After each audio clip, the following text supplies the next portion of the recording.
किसानों को केंद्र सरकार ने बड़ी खुशखबरी दी है। अब हर 60 साल के बुजुर्ग किसानों को केंद्र सरकार हर महीने 3,000 रुपए देने वाली है।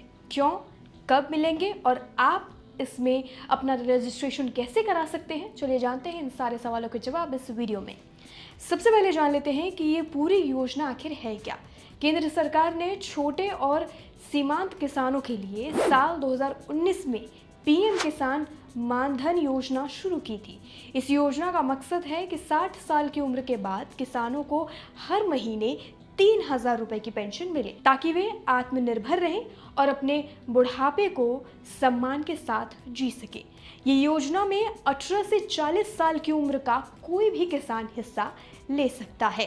इस योजना की सबसे खास बात यह है कि आपको जितना पैसा जमा करना होता है उतना ही पैसा सरकार भी आपके खाते में डालती है। यानी अगर आप हर महीने 55 से 200 रुपए तक का योगदान करते हैं तो सरकार भी बराबर की राशि जोड़ती है।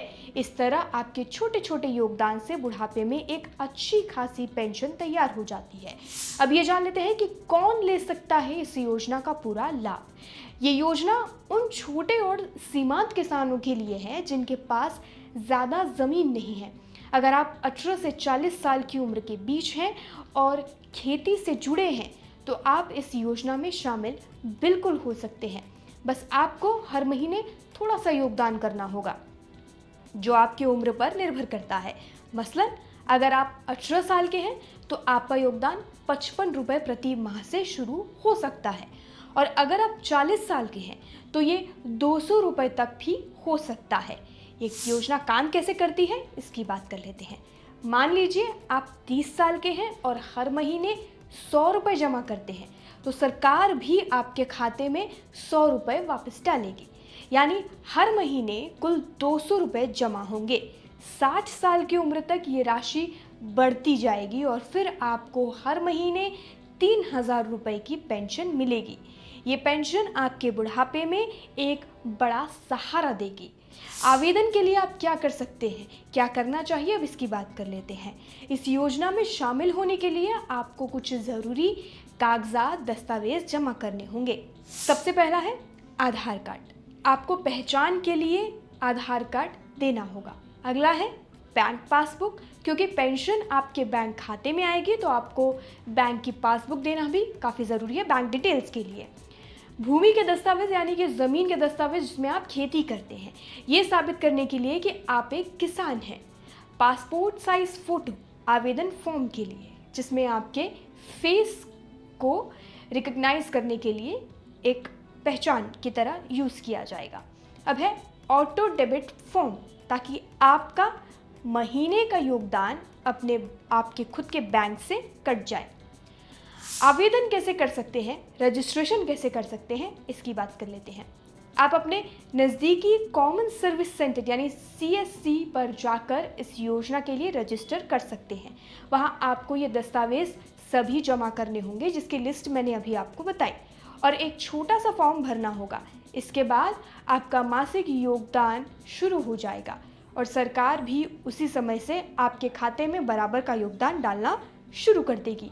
अब जान लेते हैं कि ये योजना क्यों ज़रूरी है और कितनी ज़रूरी है। हमारे देश में आधी से ज़्यादा आबादी खेती पर निर्भर है। किसान दिन रात मेहनत करके हमारे लिए अन्न उगाते हैं, अनाज उगाते हैं, खेती करते हैं, लेकिन बुढ़ापे में उनकी आर्थिक स्थिति अक्सर कमज़ोर हो जाती है। पीएम किसान मानधन योजना उनके लिए एक उम्मीद की किरण है। ये योजना न सिर्फ उनकी मेहनत का सम्मान करती है बल्कि उनके फ्यूचर को यानी भविष्य को भी सुरक्षित करने का काम करती है, वो भी बहुत कम खर्चे में, बहुत ही कम इन्वेस्टमेंट में। अगर आप या आपके परिवार में कोई किसान है तो इस योजना के बारे में ज़रूर उन्हें बताएं, उनसे ये वीडियो शेयर करें। बस थोड़ा सा योगदान और कुछ दस्तावेज के साथ आप अपने बुढ़ापे को आर्थिक रूप से सुरक्षित और मजबूत बना सकते हैं। तो देर ना करें, टाइम वेस्ट ना करें, अपने नज़दीकी CSC सेंटर पर जाएं और आज ही पीएम किसान मानधन योजना में अपना रजिस्ट्रेशन कराएं। आखिर किसान हमारे देश की रीढ़ है और उनकी सुरक्षा हम सबकी जिम्मेदारी है। ये थी पीएम किसान मानधन योजना की पूरी जानकारी।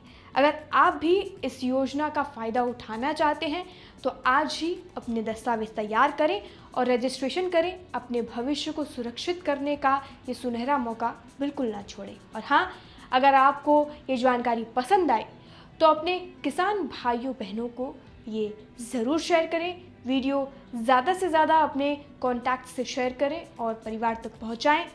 फिलहाल के लिए इस वीडियो में इतना ही।